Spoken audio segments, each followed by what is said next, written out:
Good evening everyone.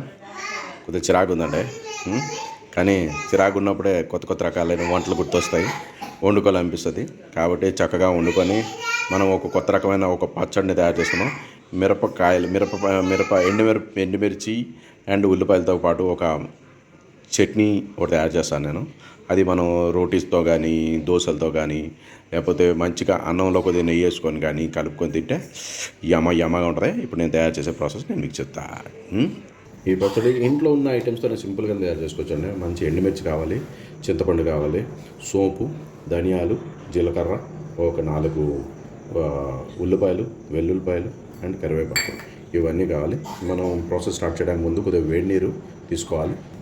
చింతపండు వేడి నీటిలో నానబెట్టుకోవాలి.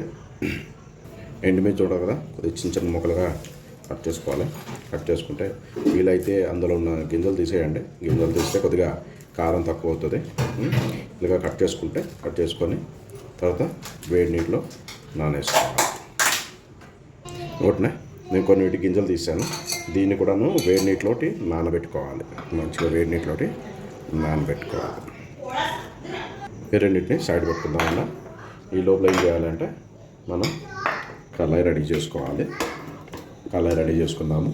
దీన్ని కళాయిలోకి కొద్దిగా వేసుకొని, ఇలా చెప్పాను కదా, 1 స్పూను సోపు, 1 స్పూన్ జీలకర్ర, 1 స్పూను ధనియాలు. ఇవి లైట్గా దోరగా వేపుకోవాలి, ఎక్కువ కాదు. ఎక్కువ కాకుండా లైట్గా వేసుకోవాలి, ఎక్కువ కాదు.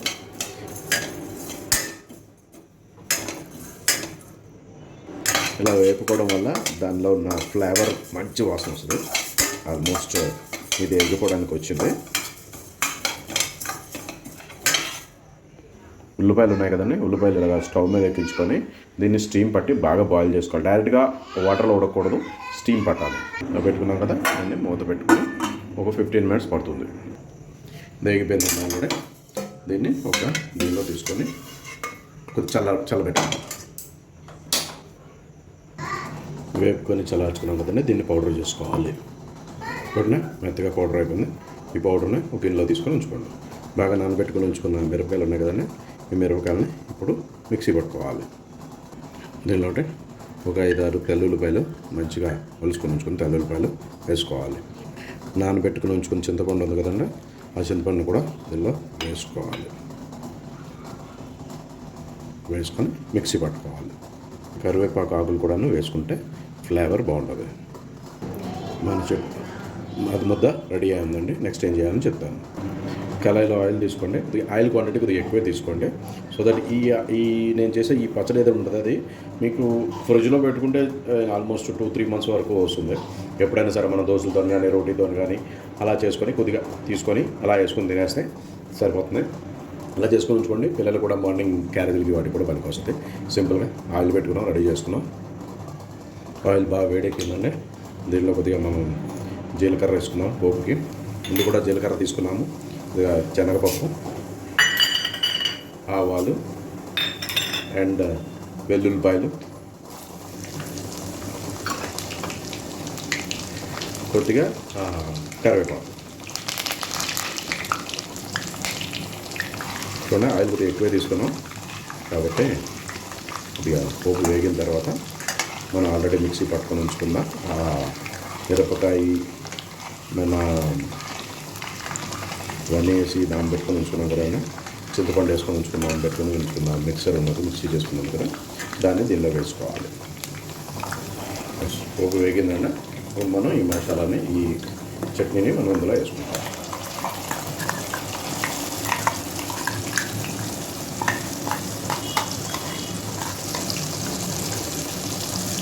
దీన్ని మనం సిమ్లోటే వేగనివ్వాలి, హైలో కాదు, సిమ్లోటే ఉడకనివ్వాలి. ఈ లోపల మన దగ్గర ఉల్లిపాయలు కూడా రెడీ అయిపోయినాయి. ఉల్లిపాయలని ఏం చేయాలని మీకు చెప్తాను. మన ఉల్లిపాయలు రెడీ అయిపోయినాయండి. దీన్ని కొద్దిగా చల్లారిన తర్వాత దాన్ని మనం మెత్తగా స్మాష్ చేసుకోవాలి. ఆల్రెడీ కొంచెం చల్లారిందండి. అందుకని మనం మెత్తగా స్మాష్ చేసుకోవాలి. మామూలుగా అయితే మిక్సీ కూడా పట్టుకోవచ్చు, కానీ నేను స్మాష్ చేసుకుంటే బాగుంటుంది అన్నమాట. రెడీ అయిపోయింది ఆల్మోస్ట్. ఇలా ముద్దని ఆల్మోస్ట్ అలా అయ్యేటట్టు చూసుకోవాలి. ఈ లోపల ఇది చూడండి, ఇది కూడా ఆల్మోస్ట్ వేగిపోవడానికి వచ్చింది, నూనె పైకి తేలుతుంది. కాబట్టి ఇప్పుడు దీనిలోకి ఉల్లి ముద్ద చేసుకున్నాం కదా, దాన్ని దీనిలోకి ట్రాన్స్ఫర్ చేసుకుందాం. ఉల్లి ముద్దని మనం ట్రాన్స్ఫర్ చేసుకుందాం.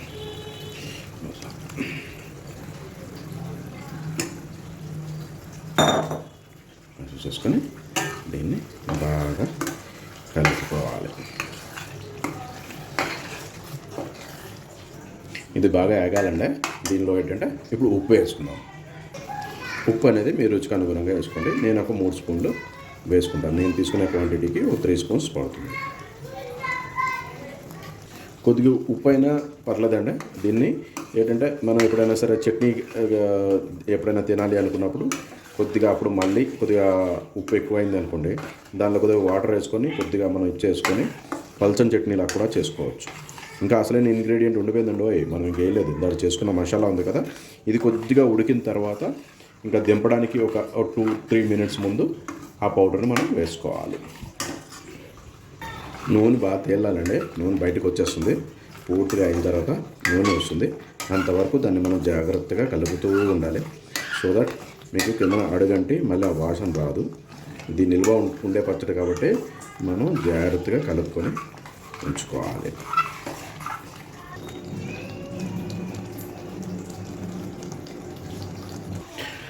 నా వీడియోని మీరు అందరూ చూస్తున్నారు, చక్కగా ఆస్వాదిస్తున్నారు, రకరకాల రుచుల్ని మీకు పరిచయం చేస్తున్నా. మరి కొద్దిగా సబ్స్క్రైబర్స్ కూడా పెరగాలి. పెరిగితే అదొక ఆనందంగా ఉంటుంది, సరదాగా ఉంటుంది. కొద్దిగా లైకులు కూడా పెంచండి. మంచిగా మంచి లైక్స్ ఇవ్వండి. ఇస్తే అది సరదా అవుతుంది. ఆల్మోస్ట్ అది కూడా రెడీ అవ్వడానికి వచ్చింది. నూనె కూడా బయట తేలుతుంది. కాబట్టి నెక్స్ట్ ఏం చేయాలని చెప్తాను నేను మీకు. నూనె తేలుతున్న కొద్ది మంచి వాసన వస్తుందండి. మంచిగా వాసన వస్తుంది. ఆల్మోస్ట్ రెడీ అయిపోయి వచ్చింది. దీనిలో మనం ఆల్రెడీ మనం పౌడర్ చేసుకున్న ధనియాలు పౌడర్ ఉంది కదా, ఆ పౌడర్ని దీనిలో మిక్స్ చేసుకోవాలి. వాసన అయితే ఆల్రెడీ అదిరిపోతుంది. మంచి వాసన వస్తుంది. నూనె కూడా బయటకు వచ్చింది. కాబట్టి ఆ పౌడర్ వేస్తే కంప్లీట్గా నూనె బయటకు వస్తుంది. మొదటి చేసుకున్న పౌడర్ అనేది ఇది మనం ఇందులో కలిపేసుకోవాలి. ఎస్, వాసన ఎదిరిపోతుందండి బాబు. ఆల్రెడీ ఫ్రై చేసాం కదా, దాన్ని బాగా రోస్ట్ చేసాం కదా, మరీ రోస్ట్ కాకున్నాను. కానీ దానివల్ల మంచి వాసన వస్తుంది. అందుకనే లైట్గా వేపుకోవాలి ఆ పౌడర్ చేసేటప్పుడు. అది వాసన అయితే మంచిగా వస్తుంది. ఎలా ఉంటుందో చూద్దాం. ఉండే రెడీ అయిపోయింది. దాన్ని నూనె కూడా తేలుతుంది. శుభ్రంగా నూనె కూడా తేలుతుందంటే కంప్లీట్ అయిపోయింది. ఇది చల్లారిన తర్వాత మనం ఒక కంటైనర్లో తీసుకొని ఫ్రిడ్జ్లో పెట్టుకోవచ్చు. చిన్న కంటైనర్స్ ఉంటాయి కదా, దానిలో తీసుకొని బౌల్స్లో తీసుకొని మనం ఫ్రిడ్జ్లో పెట్టుకోవచ్చు. చక్కగా దీన్ని మంచిగా అన్నంలో కానీ వేడి అన్నంలో కానీ, లేదంటే దోశలతో కానీ, రోటీతో కానీ తింటే అదిరిపోద్ది. రుచి అయితే అదిరిపోద్ది. మనం లైట్గా టేస్ట్ చేద్దామండి. యా, చాలా బాగుంది. చాలా అంటే చాలా బాగుంది. మీరు కూడా ట్రై చేయవచ్చు. చాలా బాగుంది. కాబట్టి పిల్లలు కొద్దిగా కారంగా అంటారు కాబట్టి పెద్దలు కొద్దిగా కారంగా కావాలి తినాలి అనిపించిన వాళ్ళకి దోశలతోనైతే మాత్రం చాలా బాగుంటుంది. మీరు కూడా ట్రై చేయవచ్చు.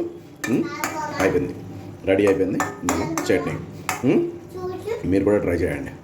Thank you. బాబాయ్ అండి. ఈ వీడియో నచ్చిన వాళ్ళు లైక్, షేర్, సబ్స్క్రైబ్ కూడా చేయండి. ఇక్కడ మా ఓమి కూడాను ఉన్నది. చూడండి, నవ్వుతుంది హాయిగా. ఓమి కోసం మీరు లైక్, షేర్, సబ్స్క్రైబ్ కూడా చేయండి. ఓమి లైక్, షేర్, సబ్స్క్రైబ్ చెప్పు. సబ్స్క్రైబ్. బాయ్. Good night.